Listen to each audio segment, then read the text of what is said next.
Les points de vue sur l'actualité, c'est maintenant sur Europe 1. Ouais, c'est la revue de presse d'Europe 1 Matin. Bonjour Samuel Etienne. Bonjour Maxime, bonjour à tous. Ce matin, dans vos journaux, le débat sur les impôts en France. Je vous dirai qui a rebaptisé le président Hollande. Les cinéphiles apprécieront le seigneur des impôts. Une bonne nouvelle à rebours du pessimisme ambiant en France. Nous sommes des champions de l'innovation, eh oui. Et puis je vous expliquerai pourquoi il ne faut surtout pas travailler dans une matinale à la radio.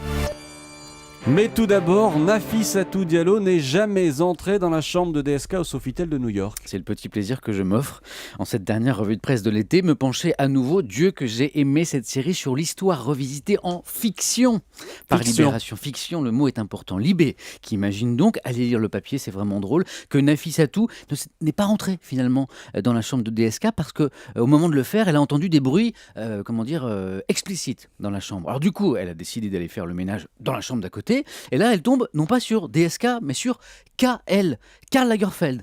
Une conversation s'engage, notamment sur les origines guinéennes, africaines, de la femme de chambre. Incroyable. Karl revient justement de Guinée pour imaginer les motifs africains de sa prochaine collection. Alors, je vous passe les détails, mais au final, KL embauche Nafissatou Diallo comme conseillère, elle multiplie les allers-retours entre New York et la Guinée, supervise toute la fabrication, les défilés, sa fille devient mannequin, elle ouvre une boutique de mode africaine sur la 5e avenue et finit par incarner une histoire de réussite comme seule l'Amérique sait en inventer, sauf que dans la vraie histoire, vous savez que c'est pas à la porte de KL qu'elle a poussé, mais celle de DSK. Résultat, François Hollande a été élu président de la République, comme quoi ça tient un peu une élection. Le président Hollande, justement, qui se retrouve dans le piège des hausses d'impôts. Tout comme la majorité, relève ce matin les Échos. Après Moscovici, voilà donc un autre ministre, Fabius, s'émeut d'une trop forte pression fiscale sur les Français. Je le cite, il y a un niveau au-delà duquel on ne doit pas monter. Je sais, Maxime, que vous êtes revenu ce matin dans les journaux sur cette déclaration. Hausse d'impôts, même le gouvernement s'inquiète, constate donc les Échos, page 2. Et toujours page 2, juste un peu plus bas, et vous en parliez tout à l'heure, Maxime, avec Najat Vallaud-Belkacem, on apprend que les Verts se réjouissent d'avoir obtenu du gouvernement la création d'une nouvelle taxe, une taxe climat-énergie. Vous n'y comprenez plus rien, c'est normal.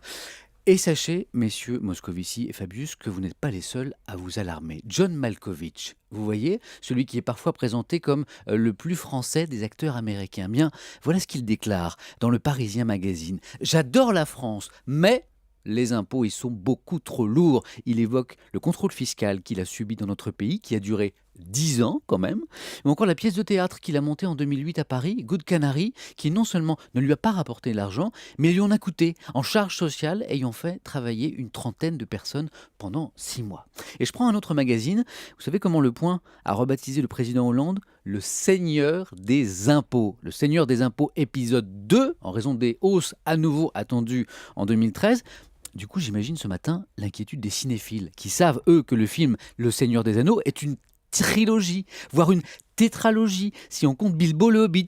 Et ça n'est pas tout, parce que je viens d'apprendre qu'un Bilbo le Hobbit 2 est attendu pour décembre. Si je compte bien, ça peut encore nous donner 3 années de hausse d'impôts, tout le quinquennat en fait. Des inquiétudes donc concernant les hausses d'impôts en France, mais un joli cocorico en une de l'Opinion. Oui, l'Opinion, le quotidien lancé il y a quelques mois maintenant par Nicolas Bétou. Vous savez, la propension au pessimisme des Français, certaines enquêtes internationales désignent même la France comme le pays le plus pessimiste au monde. C'était d'ailleurs notre thème de débat hier soir dans Des clics et des claques. Et pourtant, il y a des motifs d'optimisme dans notre pays. Ainsi, l'Opinion nous rapporte qu'une étude américaine classe le plateau de Saclay, près de Paris, parmi les 8 meilleurs pôles d'innovation au monde. À Saclay, une sorte de Silicon Valley à la française, où se sont progressivement concentrés le meilleur de la recherche, le plus innovant de l'industrie et le plus audacieux du capital risque. En anglais, on appelle ça un cluster, et notre cluster de Saclay, dans l'Essonne, est donc salué par cette étude américaine qui souligne, écoutez bien,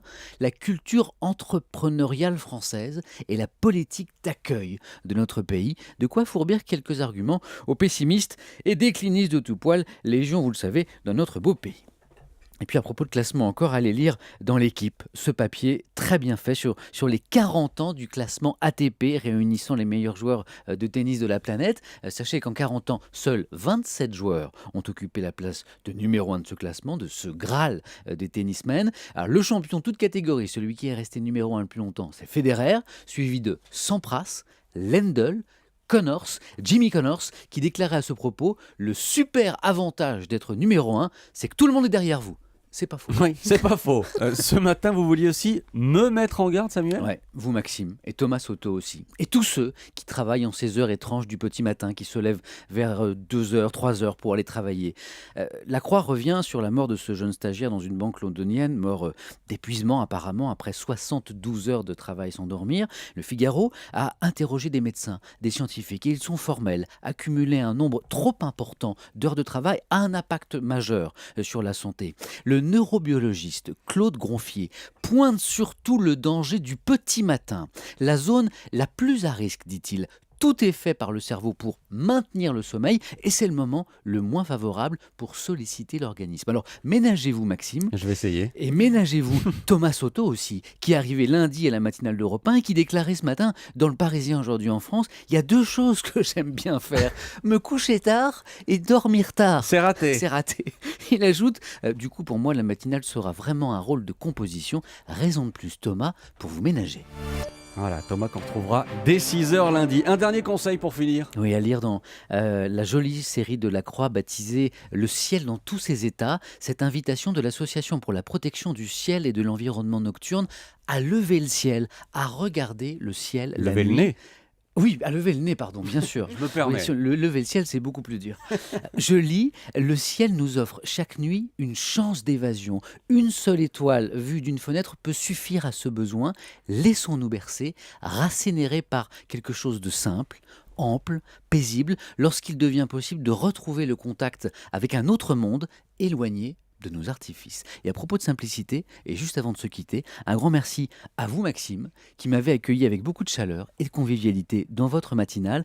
Dans ces conditions-là, un été sur les ondes, c'est encore mieux que toutes les vacances du monde. Ça a été un immense plaisir. Tous les matins, pour moi, pour Christine, et je le sais aussi pour les auditeurs. Beaucoup de messages, notamment sur Twitter pour vous, Samuel. Ça a été un vrai plaisir. À très bientôt, j'espère, Samuel, Tout sur le mal que Europe je me 1. souhaite. Merci Maxime.